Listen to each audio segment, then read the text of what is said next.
जय हिंद दोस्तों, मैं आपका अपना यस। ये वीडियो बहुत ही महत्वपूर्ण है और आप ही दोस्तों के लिए बनाई जा रही है, क्योंकि आप दोस्तों के सबसे ज़्यादा कमेंट रहते हैं। सर मेरा SSC GD में हो गया, मेरा ट्रेडमैन सिविलियन के तौर पे ट्रेडमैन में हो गया, AOC में हो गया, ASC में हो गया या MES में हो गया, इधर उधर जो भी। क्योंकि अभी काफ़ी बच्चे मतलब बहुत ज़्यादा डिफेंस की तैयारी कर रहे हैं, हर जो भी फॉर्म निकलते हैं वो अप्लाई करते हैं। तो क्या होता है, बच्चों का इधर भी सिलेक्शन हो जाता है और दूसरी जगह भी सिलेक्शन हो जाता है, फिर वो कंफ्यूज हो जाते हैं मैं कौन सी ज्वाइन करूं। फिर इधर उधर से पूछते हैं, सर मेरे को कौन सी डिफेंस ज्वाइन करनी चाहिए, इसमें क्या फायदा है, इसमें क्या नुकसान है ये अगर मैं इसमें ये करूंगा तो मेरे को आगे कितना बेनिफिट मिलेगा। मतलब इन सब बातों को लेके बहुत ही ज्यादा कंफ्यूजन हो जाती है और इधर उधर से पूछ के मुश्किल से डिसाइड कर पाता है कौन सी ज्वाइन करना चाहिए।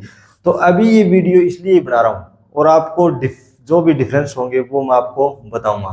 भाई सिविलियन जो डिफेंस में सिविलियन होते हैं और बाकी जो SSC GD या अग्निवीर में होते हैं उनको क्या मतलब फायदा मिलता है, क्या नुकसान है, जो भी। तो आप ये वीडियो देख के खुद डिसाइड कर लोगे मेरे को कौन सी डिफेंस में मतलब कौन सी फोर्स में जाना चाहिए।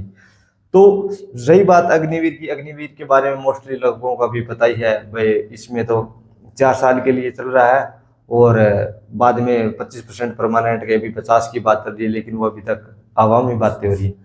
तो जहां तक अग्निवीर की बात है, मैं अग्निवीर की बजाय जो भी सिविलियन के तौर पे भर्ती होता है वो तो एक सिक्योर होती है, उसको मतलब लास्ट तक परमानेंट जॉब हो जाती है। लेकिन अग्निवीर वाली अभी तक काफी दोस्त परमानेंट जॉब नहीं मानते। तो ये अग्निवीर को आप थोड़ा सा अलग तरह से देख सकते हो, लेकिन काफी दोस्तों का SSC GD में हो जाता है और AOC है या ASC है या MES वगैरह की जो भी डिफेंस है वहाँ पे अलग अलग ट्रेड में भर्ती हो जाती है। कोई कुक के तौर पे, कोई ट्रेडमैन मेट के तौर पे, कोई फायरमैन के तौर पे या कोई MTS की, तो अलग अलग मतलब कोई MA के तौर पे अलग अलग ट्रेड में भर्ती हो जाते हैं। तो उस हिसाब से फिर वो बहुत ही ज्यादा कंफ्यूजन में हो जाते हैं भाई हमें कौन सी ज्वाइन करनी चाहिए। तो मैं आपको इसके जो भी सिविलियन के जो नुकसान है, फायदे, वो भी बताऊंगा। और SSC GD है या BSF जिसमें भी आप ज्वाइन कर रहे हो तो उसके जो फायदे हैं या जो भी आपको बेनिफिट मिलने वाले हैं या थोड़े बहुत लॉस होने वाले हैं उसके बारे में आपको बताऊंगा। ये वीडियो आप पूरी देखोगे तो आपको पता चल जाएगा मेरे को कौन सी फोर्स में जाना चाहिए, कौन सी में नहीं जाना चाहिए। ये खुद आप तय कर लोगे, ये मेरे जैसे से या किसी से पूछने की जरूरत ही नहीं है। तो सबसे पहले हम शुरुआत करते हैं पे सैलरी के बारे में। सबसे ज्यादा सैलरी के बारे में पूछा जाता है, वैसे तो आप गूगल पे सर्च कर भी सकते हो। देखो, मैं जो सिविलियन की पोस्ट होती है उसमें अलग अलग सैलरी होती है, आपको सभी दोस्तों को पता भी है। लगभग 18,000 से बेसिक पे शुरू हो जाता है इसका अपना ये ट्रेडमैन मेट का। फायरमैन का 19,900 शुरू होता है और इससे ऊपर मतलब कलरक का भी जो है जे बोलते हैं उसका भी 19,900 ही है। और जो मटेरियल असिस्टेंट है उसका काफी ज्यादा है, जो एक फौज का हवलदार होता है उसके साथ का होता है स्टार्टिंग सैलरी। तो आपको इसके सैलरी के बारे में पता चल गया। ट्रेडमैन मेट के बेसिक सैलरी बता रहा हूँ। और जो SSC GD है, SSC GD के कांस्टेबल की सैलरी 21,700 से शुरू होती है। तो सैलरी में डिफरेंस मिल गया। फायरमैन और ट्रेडमैन और जो जे होते हैं उनसे सैलरी थोड़ी सी ज्यादा होती है SSC GD के जवान की। तो ये रहा सैलरी फर्क। हालांकि MA होता है, MA की सैलरी, जो सिविलियन MA होता है उसकी सैलरी SSC GD के कांस्टेबल से ज्यादा होती है। तो ये रहा सैलरी में फर्क। अब काफी दोस्तों के सवाल रहते हैं यूनिफॉर्म को लेके। देखो, यूनिफॉर्म जो सिविलियन पोस्ट होती है, सिविलियन पोस्ट में यूनिफॉर्म नहीं होती, सिर्फ फायरमैन को यूनिफॉर्म मिलती है। जो जो पीस एरिया में खाकी रंग की यूज करते हैं, फील्ड एरिया में वो कमांडेंट के आधार मतलब परमिशन दे देता है तो कॉम्बैट, जिसको हम फौजी ड्रेस बोलते हैं, वो भी पहन लेते हैं। तो यूनिफॉर्म सिर्फ फायरमैन को मिलती है। बाकी जो भी होते हैं, ट्रेडमैन हुआ, चाहे MA हो, चाहे कलरक हो, जो भी पोस्ट होती है उनको यूनिफॉर्म ऑथराइज नहीं होती, तो यूनिफॉर्म नहीं मिलती। SSC GD में के कांस्टेबल को यूनिफॉर्म मिलती है, जो फौजी तरह की होती है। और बाकी अलग अलग जहाँ पे भी वो सर्विस देता है, जिस भी जगह पे एरिया के हिसाब से उनकी यूनिफॉर्म तय करी होती है, उसी हिसाब से मिलती है। कोई BSF में है तो BSF की आपने देखी भी है यूनिफॉर्म। तो यूनिफॉर्म SSC GD वालों को मिलती है, सिविलियन होता है उसमें सिर्फ फायरमैन को मिलती है। ये रहा यूनिफॉर्म का। अब वेपन को लेके, वेपन किसको मिलती है किसको नहीं, तो वेपन हथियार की बात कर रहा हूं मैं। तो वेपन जो सिविलियन पोस्ट होती है डिफेंस में उनको वेपन ऑथराइज नहीं होते, उनको बिल्कुल कोई वेपन नहीं मिलता, कोई हथियार नहीं मिलता।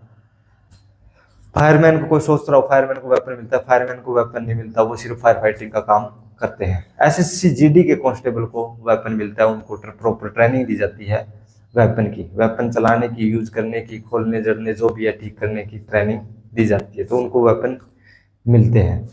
अब काफी दोस्तों के सवाल रहते हैं पैरा एसएफ में, स्पेशल फोर्सेज में हम जा सकते हैं नहीं जा सकते। तो देखो जो सिविलियन पोस्ट पे लगते हैं जॉब डिफेंस में, वो पैरा एसएफ में पैरा में नहीं जा सकते, क्योंकि पैरा एक वेपन वाली जो मतलब हथियारों से संबंधित फौज है और स्पेशल फोर्सेज है, या एनएसजी की भी बात कर रहे हैं, एनएसजी में भी जिसको वेपन चलाने की जो काबिलियत है उसी के आधार पे जाते हैं। तो सिविलियन पोस्ट वालों को, जो डिफेंस में सिविलियन होते हैं, उनको हथियार चलाने की कोई अनुभव नहीं होता, तो वो इसके अंदर नहीं जा सकते। स्पेशल फोर्सेज में, पैरा में, एनएसजी में किसी में नहीं जा सकते।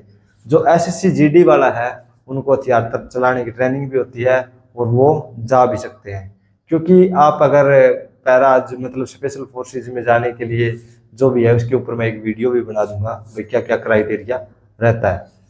तो पैरा में सिविलियन नहीं जा सकते, जो कांस्टेबल है जैसे जीडी वगैरह के वो जा सकते हैं।